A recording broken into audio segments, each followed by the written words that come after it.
Hello, my name is Peter Dyke and I am Assistant Director of Music here at Hereford Cathedral, which means I get to play the organ for most of the services and most of the concerts. It's a very special year for us here at Hereford Cathedral because we are celebrating the 200th anniversary of the birth of Henry Willis I, often known as Father Willis. He's the man who was more responsible than nearly anybody else for the construction of the musical and mechanical miracle that is the cathedral organ behind me. Let's go and take a closer look. Henry Willis, that we know as Father Willis, was born in 1821. He died in 1901, so his life was pretty much coincident with that of Queen Victoria. And he was really one of the great Victorian entrepreneurs, like George Stephenson or Brunel or somebody like that. But we don't know so much about him, probably because what he's left is what we hear rather than what we see in many cases. His son was called Henry Willis as well, Henry Willis II. His grandson, Henry Willis III, improved the organ in 1933 and built the new console, moving it over to the south side of the building. Henry Willis IV, his great-grandson, continued the family firm as well. So Henry Willis I, Father Willis, was really the patriarch of a great line of skilled organ builders. Well, here we are at the console of the Henry Willis organ. Now, what you see is not necessarily what Father Willis left us with, because in fact what the console that you see is the one that was designed by his grandson, also known as Henry Willis III. But Henry Willis I's skill was in what you will hear, which is the different sounds of the organ. Now, people get confused sometimes about the organ. They think, how does it work? And it looks, of course, like a piano. It looks like several keyboards, but it works in a very different way from the piano. It works much more like a whole array of wind instruments, recorders and other things, because of course the sound comes through different pipes. Now, one of the key things, of course, is all these organ stops on either side here, and each stop has a name and a number, and the name tells you what sort of sound you might expect to hear. So, for example, a flute might sound a bit like this, or a trumpet a little bit like this. And the number on the top tells you basically what sort of pitch you're likely to hear, how high it's going to be. We haven't really got long enough in this video to be able to explain exactly how the organ works in every particular detail, but what I'm wanting to explain a little bit today is about some of the quality of the sounds that Henry Willis left us with 130 years ago. I want to illustrate this with a few sounds. Now, the most basic sound we have on the organ is what we call the diapason sound, and these are a glorious sound here at Hereford Cathedral.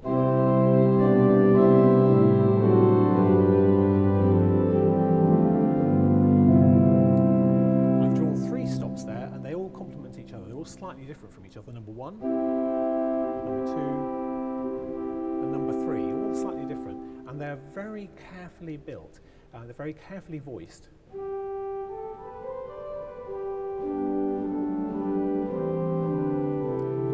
A very beautiful and consistent sound throughout the range of the notes here. There is a single pipe for every single note on every single stop. So that means there's an enormous number of pipes in the organ, and hidden behind the facade over there, you'll find, if you counted them all, 4,000 pipes, ranging in size from a fraction of an inch to 10 meters or 32 feet tall. The size of a double-decker bus. I'd just like to illustrate Father Willis's skill with some of the interesting sounds that he also produced. For example, the great trumpet. An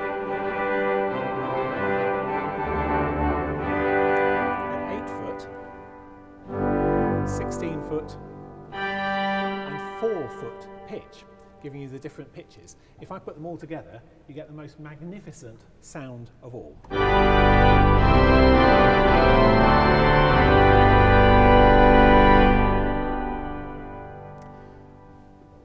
There are some beautiful flutes, much gentler sounds, up here on the different department of the organ, the swell.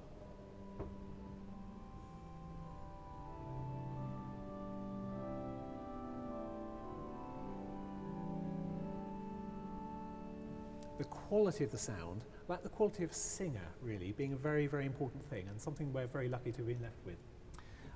Some other lovely sounds on the top department of the organ, the solo, which has the more distinctive, unusual sounds. We have a lovely clarinet.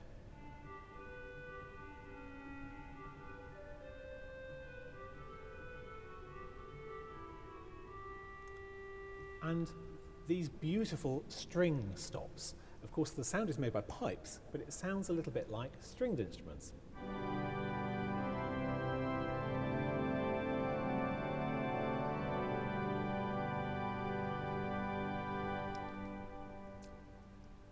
With all these stops, of course, it can be very complicated playing the organ, and the great glory of the organ is what happens when you add all the sounds together and create a fantastic sound. Now, one of the great things that Father Willis came up with was the idea of pressing buttons in order to be able to change the stops quickly.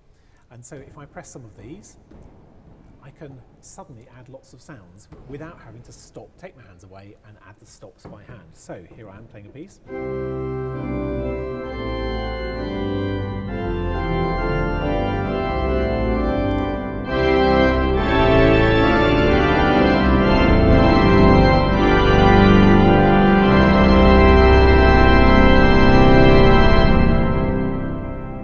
See that I can draw all those stops without even touching any of them, which is just makes life a lot easier when you're trying to play rather complicated music.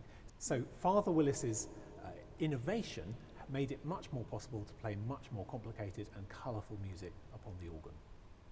The other big difference between the organ and the piano is that on the organ you can play tunes with your feet.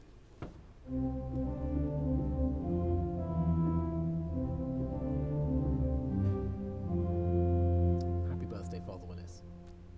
As you've seen, the organ loft itself, where we have the console, is very difficult to get at, but you can come and see a picture of it here in the south transept of Hereford Cathedral.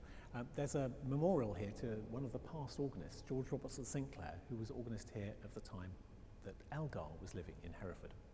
He was the one who appointed Henry Willis to do the work back in 1892. Here he is, seated at the console, all four keyboards, not looking at his feet, which is very good. And if you look very closely above his head, you can see the little buttons that he had to set in order to choose which stops came out when he pressed a button. This was Henry Willis's great innovation. We use the organ here at Hereford Cathedral pretty much every day with choral services and in concerts and in our programme of scholarships, helping students of the organ learn and develop while they're here for a year. So if you happen to come and visit Hereford Cathedral, it's very likely that you would hear the organ being played, and then you would also be able to benefit from the great skill of the great Victorian entrepreneur, Henry Willis. I'm standing here by some of the biggest pipes of the organ and by the entrance to the other pipes of the organ with our organ tuner from Harrison & Harrison's, Stephen Alice, who's come all the way from Staffordshire this morning in order to do the work on the tuning. But he's going to tell us a few things about the organ as well. What makes this organ at Hereford so special, Stephen? It's acknowledged amongst organists as a very special instrument. It's very Willis, and that's what makes it so special. Henry Willis was a preeminent Victorian organ builder, and by the time he arrived here at Hereford, he developed an awful lot of things, not only tonally but also mechanically, things to make it easier for the player. And this is regarded as a very complete example of his work, and more essentially, very much untouched. As it's gone through the rebuilds over the years, great care has been taken not to avoid, not to upset the Willis sound. So it's very much as Henry Willis I, or Father Willis as he's known, would have left it. Father Willis, of course, was enormously skilled in the musical skills of creating the sound and listening very carefully to the quality of the sound produced from the pipes that he voiced individually. But I think we often forget how skilled he was mechanically as well as an engineer. Oh, yes. Yeah. Because it's a complicated instrument, this, isn't it? It is, yes. So the console, as you know it now, is on the far side. Well, it started life this side, attached, but technological advances meant that it could be separated off. And so it was taken over there, and there's a low voltage electrical current that drives everything that happens at this end. And he employed that at Canterbury in a very early form, and then, as I say, with so many things, he developed it. And that helped So organs could be divided, consoles could be taken away from the pipework, so that the organist had got an idea of what the sound was that he was producing. And Henry was at the forefront of all these developments. And we forget that organs, even in the 19th century and a bit beyond, were the absolute forefront of technological breakthroughs, weren't they? The immensely complicated mechanical bits of kit with amazing precision in the instrumentation and in the sound that they produced, weren't they? Oh yes. And they, of course, they're still used every day today. The one here at Hereford is used every day, can be heard every day. And it's great that this musical heritage, mechanical heritage, is still available to everybody up to now. Thank you, Stephen. Pleasure.